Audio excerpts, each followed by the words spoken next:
right, so I'm here with Father Tony Scannell. I was a student in 1943 to 1948. Some of the women from the village were the cooks up there in our dining room. It wasn't until about 1950 or so that Father Gerald Walker, who was the rector, got the sisters, I forget, Sisters Apostles of Christ the King, to come up there and help with the cooking and things like that. And now there's only one or two of them at them. I think only one or two left of them who are at the villa now. Sure. Yeah, and I saw her in the parade, I believe. Sister Stephen, I think her name was. I think I saw the villa's float, and I think I saw her. Yeah. She was driving a farm, yes, a piece with a petting zoo attached to it. Yeah. But she's the only one left now, I guess. How involved how intermingled was the seminary and the town when you were there as a student? Like did you guys come down to the town a lot? Did you participate? We were not allowed to. You weren't allowed to? No, we weren't allowed to. What about things like... But whenever we give plays, the Passion Play, we had a play in November, and often a comedy in February, then the Passion Play. On Fridays, before the play opened on Sunday, we always invited the grade school to come up from the school on the hill, and everybody else to come up, and this was our kind of rehearsal play. Okay. I remember that much. And then what about things like Corpus Christi? Like when did you guys participate in that? And yes. What was that like? Because when I grew up here, that wasn't a thing. I think it really was begun in the early years of the parish church here.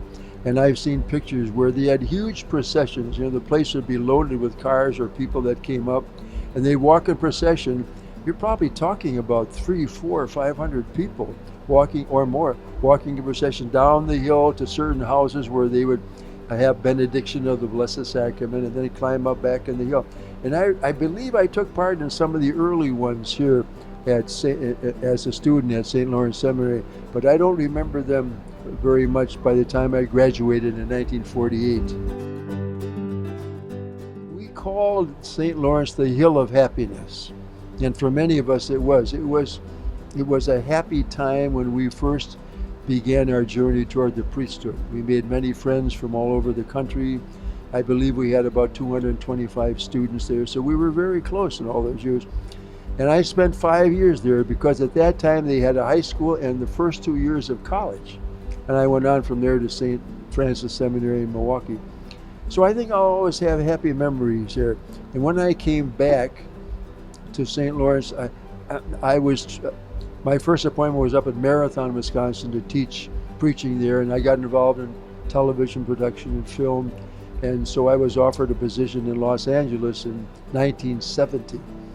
So when I was elected provincial about 1990, and I came back to St. Lawrence, it was really like coming home. By that time, it was a whole different hill. You know, St. Mary's Hall, I believe, was the first building that was erected from the old ones, with a dining area in it for us and dormitories. And then what was then the new monastery, was marvelous, with that beautiful chapel where we've had so many of our community affairs too. Hill of Happiness, I like that. And Amen.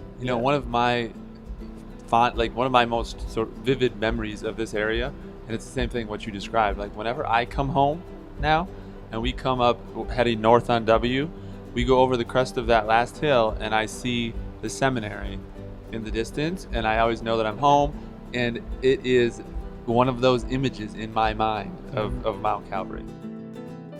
And just to close, I mentioned how I saw the seminary for the first time coming from the west.